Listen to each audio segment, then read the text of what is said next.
But with that, you may close. Oh, I'm sorry. Respectfully ask for an aye vote. Thank you. And did we have a motion? Not yet. Move approval. It's been moved and seconded. The motion is due pass as amended to the Higher Education Committee. O'Donnell? Aye. O'Donnell, aye. Chavez? Aye. Chavez, aye. Kim? Aye. Kim, aye. McCarty? Santiago? Thurmond? Weber? Aye. Weber, aye. 4-0. The bill is out 4-0. Thank you, Mr. Dodd. Thank you very much. With that, Ms. Garcia. Is Ms. Garcia here? She is. We're going to hear file item number 2, which is AB 302 by Ms. Garcia. It's file item number 2. Ms. Garcia, you may open. Mr. Chairman, members, I want to start by thanking the committee for helping to create a more thoughtful bill and accept the proposed amendments. Assembly Bill 302 would specify that schools with one or more lactating students shall provide these students with access to private, secure room to deal with any needs associated with breastfeeding or expressing milk. AB 302 would also require schools to allow lactating students to bring a breast pump to schools and store express milk, and it would require schools to provide these students with a reasonable break time or time away from the classroom to accommodate their lactation schedule. This bill leaves flexibility for the school to find the solution that best meets the mothers and schools' needs. This bill also helps remove barriers and give more choices for young moms to continue with their education if they choose to breastfeed their infants. Pregnant and parenting students should not be forced to make decisions about where to attend school or whether to breastfeed their child solely based on whether they can access appropriate lactation accommodations at school. California law would be clear that accommodations for new mothers include access to a private, secure room to breastfeed or express milk. With me today to testify are Donna Hoffman with California WIC and a student mother who has traveled from Oakland with brighter beginnings to give her testimony. In addition, Angelica Salceda with the ACLU of Northern California, who authored Breaking Down Educational Barriers for California's Pregnant and Parenting Students, a 2015 report, is available to answer any outstanding questions. Thank you. Good afternoon, and thank you for this opportunity. My name is Donna Hoffman, and I am with the California WIC Association. CWA is a nonprofit advocacy organization that represents the 84 local WIC agencies in California through training, education, communications, and advocacy.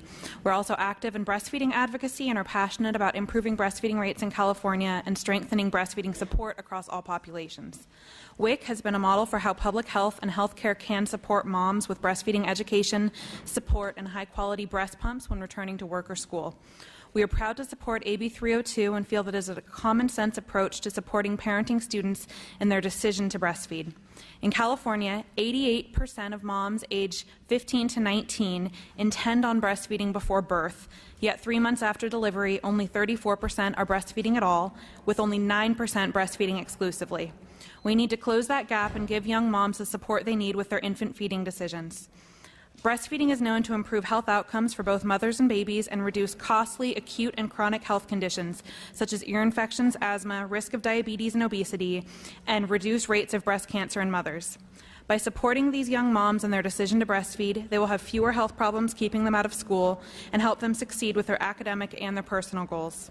The research from Worksite Lactation Accommodation indicates that when mothers are supported to return to work and continue to breastfeed, with support for expressing milk at the worksite, mothers and babies are healthier and absenteeism is reduced.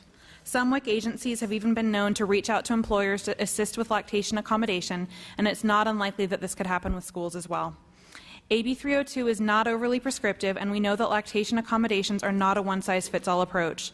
Schools would have flexibility to provide accommodation on an as-needed basis, and many should be able to repurpose existing space to do so.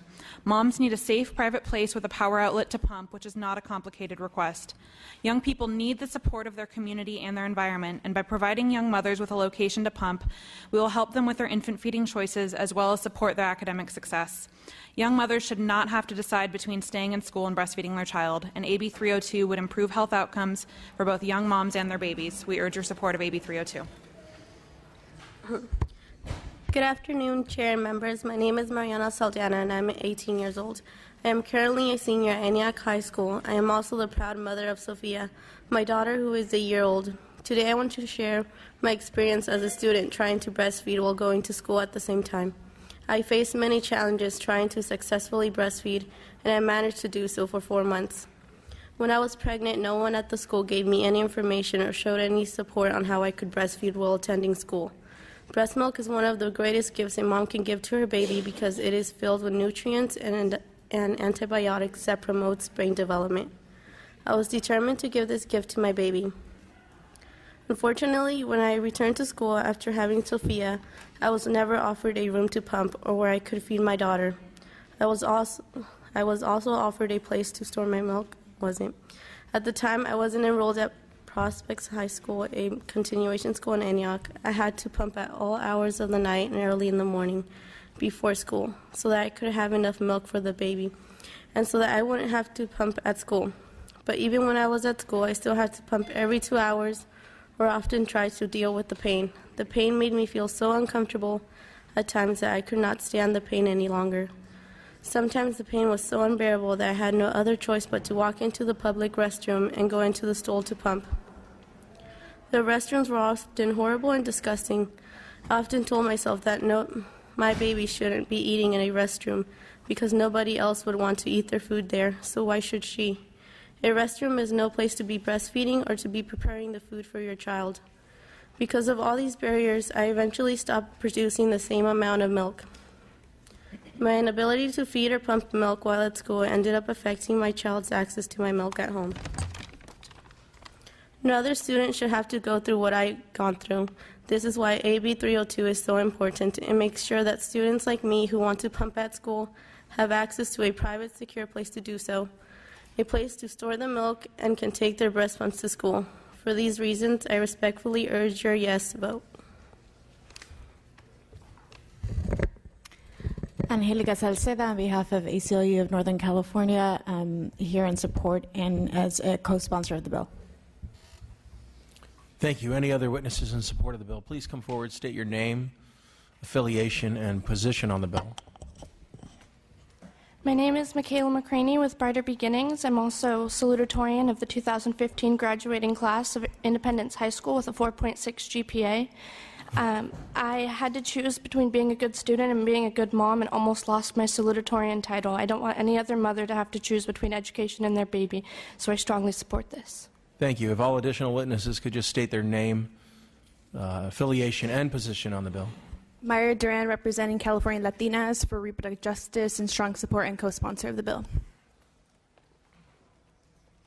Christina Romero, representing Planned Parenthood Affiliates of California with over 115 health centers statewide, supporting the bill. Jasmine Gordon with the California Black Health Network, and we're in strong support. My name is Asia Vining, and I'm here with Contra Costa Brighter Beginnings, and I support this vote. Thank you. Any persons in opposition to the bill? Adonai Mack with the Association of California School Administrators. We've been in contact with the author's office as well as the sponsors. Really, we support the intent and the direction that the bill is going. Our concerns basically are around more local discretion in how districts should provide what's a reasonable accommodation. Some of our members felt that this would lead down to really a facilities issue and building in new facilities. But in my conversations with both author's office and the sponsor, we know that that's not the intent. So moving forward, we'd like to work with them on something that we can support. Thank you. Thank you. Seeing no more opposition, any members of the committee wish to comment? I would like to say a few. All second. Bill's been moved and seconded. Ms. Kim. I too commend the author for bringing this bill forward, and I totally support the concept and the intent and lactating pupil in high schools. And again, because I understand the importance of breastfeeding, I think it's very, very important, especially coming from a woman's perspective. Having said that, I also believe that this is something that the school board at local level should be able to address, and I believe that school districts should be able to provide accommodation for lactating school to breastfeed or express milk and so forth. My concern, again, is always coming back to the state mandate and the cost involved with it. As you know, state currently owes in excess of $4 billion in unpaid mandates, and this bill might add to that.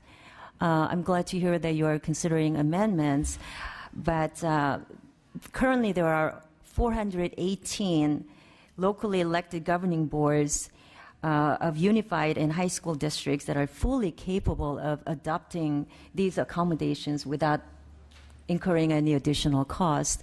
So that's where my concern is, and at this point, I'm pretty sure the bill will move forward, but at this time I just can't support this. Thank you. Thank you, Ms. Garcia. You may close. To address, there are, like you said, 418 boards, and this bill doesn't just encourage them, it asks them to come up with a solution that works around their needs. It's not mandating a new facility, and working with all the stakeholders to make sure that the language, as this moves forward, makes that clear also. The intent here is to create a direction and ensure that students are not being forced to choose between their education or their ability to breastfeed their children. And so I will continue to work with the school administrators. We have been in communication and continue to work with staff. I do hope, I would encourage, in the concept that you support the bill as we move it forward, and with the commitment and that our goal is to make sure the concept is flexible for everybody. I respectfully ask for your aye vote. Thank you, Ms. Garcia. The motion is due pass as amended to appropriations. The Secretary will call the roll. O'Donnell. Aye. O'Donnell, aye. Chavez. Kim. Kim, no. McCarty. Santiago. Thurmond. Weber. Aye. Weber, aye. It's on call. That's only two. The bill is on call. With that, we'll move to your second bill, Ms. Garcia, which is file item number 12. File item number 12 is AB 881, I believe.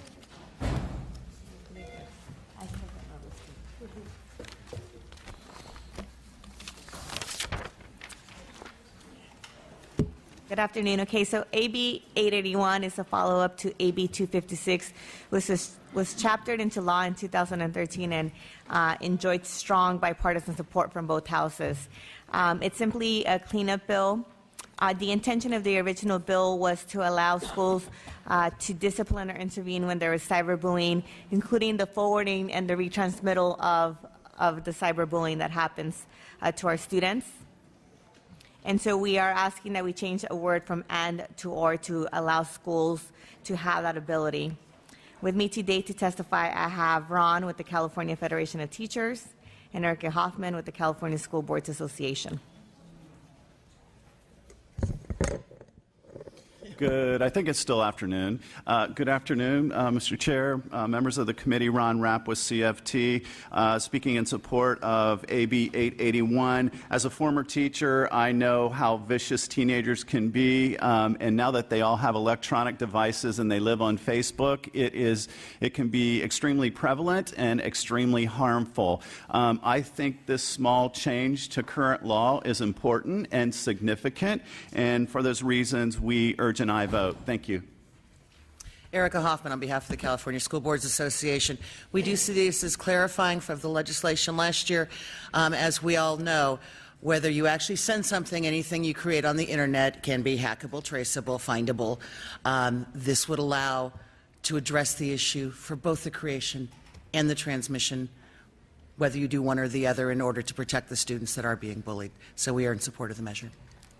Mr. Chair, Committee, Tony Triguero on behalf of the California Teachers Association. We have a recommended support position on this bill, and we'll be taking a position this weekend at State Council. We think it's a fine bill, and we urge your aye vote. Greg Legere with the ARC and United Cerebral Palsy California Collaboration, a coalition of people with intellectual and developmental disabilities and their families, friends, and service providers. Kids with disabilities are among the most bullied kids in our society, and we support the bill.